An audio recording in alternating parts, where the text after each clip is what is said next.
Hello everyone, it's me, Tweepo again. I decided I'm going to make another video straight after my vlog, and since it's uploading I can't be bothered. It's a very short blog, or vlog, whatever. Yeah. Anyway, I decided I want to do a scientific theory video, you know?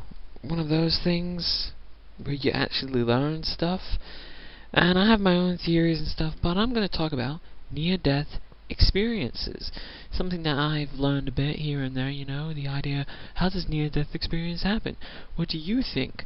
And all that stuff. And it's pretty cool stuff when you think about it. There are 8 main theories of near-death experiences, and a lot of them don't have a lot of evidence in themselves, because you can use loads and loads and loads of things as evidence for different theories. Like these 8 theories, a lot of them can use the same evidence for their own way, which is very hard. Which is very hard in a way, because it's like contradicting each other too. So there are 8 main theories. There are loads of other theories, of course. 8 main theories of near-death experience, or NDE, scientific theories of NDE, near-death experience, whatever. From the top of my head, it's Charles Darwin's theory, temporal lobe, lack of oxygen, afterlife, memory of birth, depersonalization, dying brain, hallucination. Yeah, I think that's all of them. Oh, a memory of birth. Yeah. Okay. So let's start with Charles Darwin's theory. This basic theory is that it's to help those behind to adapt better to the ending of lives. So it's like to for the people who witness the person's death, is to kind of comfort them in the idea of death, and that it's just natural and inevitable, and that it should happen and such. So it makes survival of the fittest theory more strongly backed up. Yeah, that's what I mean. Hallucination theory is a pretty easy one. It's basically the idea that when you're dying, your brain kind of functions in a different way, and it starts producing other things, like a powerful anesthetic called ketamine can produce many of the hallucinations or images which near-death experience can also produce, or the out-of-body experiences too, out-of-body element, whatever you want to call it. So, ketamine could be an explanation of hallucination. The temporal lobe theory I have really no idea on. Basically, I think it's like if you get damaged on the temporal lobe, you get epilepsy, or it's like a type of epilepsy associated with damage to the temporal lobe of the brain, and that if you electrically stimulate the lobe, you can mimic some of the elements of near-death experience, like leaving your body behind, the idea of your life memories flashing before your eyes, and other things which are natural in near-death experience.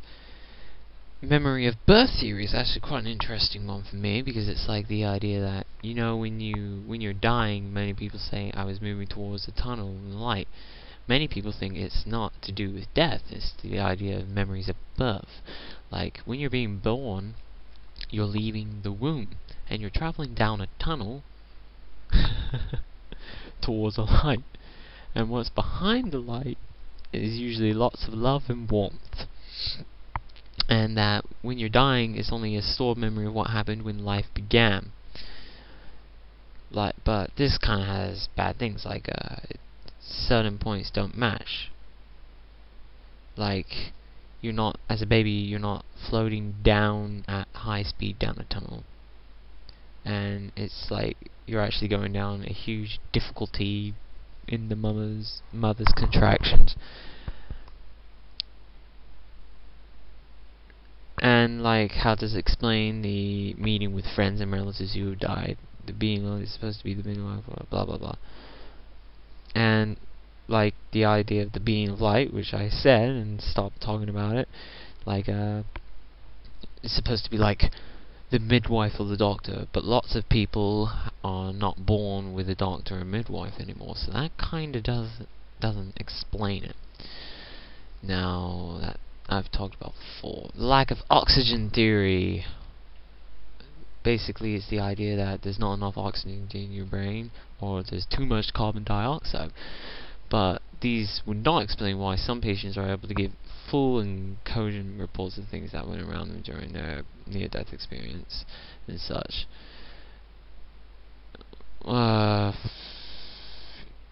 Without enough oxygen in your brain, you can get hallucinations, and too much carbon dioxide also gives you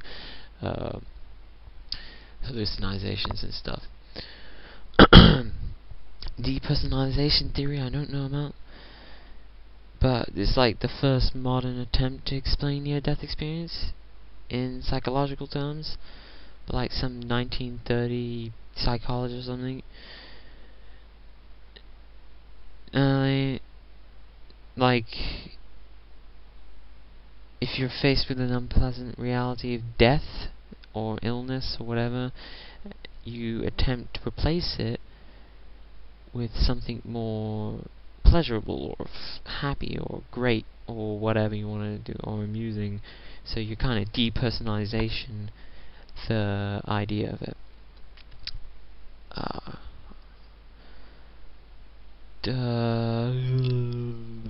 I've talked about most of them. I think I haven't talked about two though. Wait a minute. Dying brain and afterlife. That's it, of course. Okay. Dying brain theory is a bloody long one, and afterlife is a bloody long one too. The dying brain theory is the theory that well, it's one of the strongest arguments for the afterlife theory. No? Okay, wait a minute. Okay. They kind of connect. Kind of contradictory to one another, I guess. Well, like, okay, I'm going to talk about them both at the same time. So, afterlife and dying brain.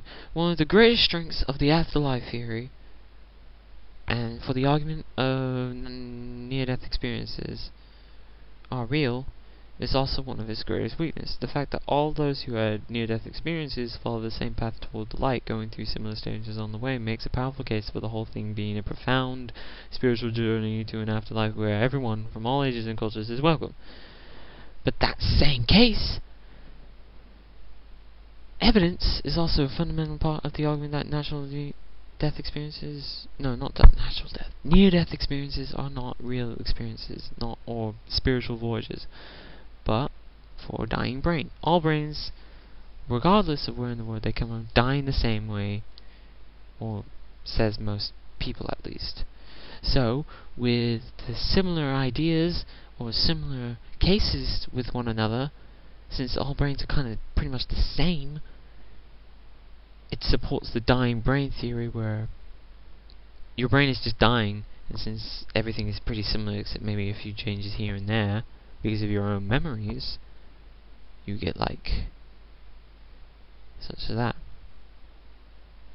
But no one really knows why the brain would do that, really. It's kind of skeptical. And quickly, the afterlife theory, which is pretty simple.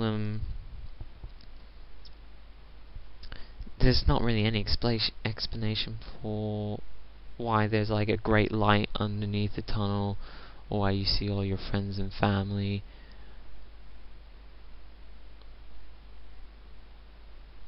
But with everything also being similar, since it's also quite a strong theory that if everything's pretty similar for everyone with near-death experience, then afterlife kind of seems pretty good too.